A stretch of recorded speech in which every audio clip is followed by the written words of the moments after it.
Togo Info, le Togo à votre portée. Oui, effectivement, le samedi 28 décembre 2019, nous avions normalement projeté faire des manifestations, mais par la suite, ils ont été interdits. À la suite de cela, nous avons organisé une conférence de presse pour appeler au report de celle-ci sur le 8 janvier.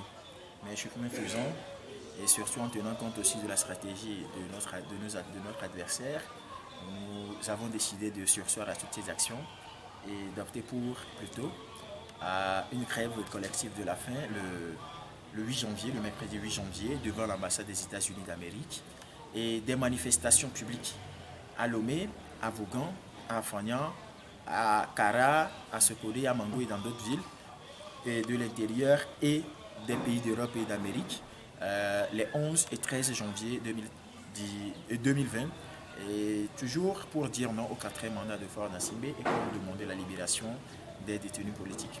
Mais au même moment, nous constatons qu'il ne reste que quelques heures à M. Faure Gnassingbé pour se prononcer sur son intention de briguer ou non un 4e mandat. Et pour cela, le mouvement en aucun cas et les mouvements partenaires lui demandent de se surpasser, lui demandent de tenir compte de l'intérêt supérieur de ce pays plutôt que de l'intérêt personnel et égoïste d'ailleurs de ses lieutenants et de lui-même.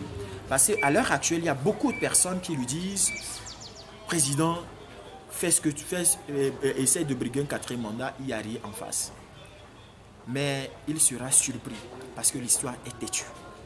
Nous pensons qu'il a encore une chance. Il a encore une chance d'entrer positivement dans l'histoire et surtout par la grande porte. Il l'a montré à plusieurs reprises qu'il est capable de se dépasser.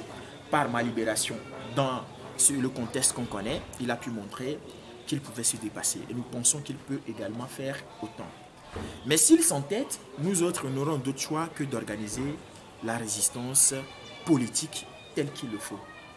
Et donc c'est pour cela que nous avons convié aujourd'hui les médias à cette conférence de presse.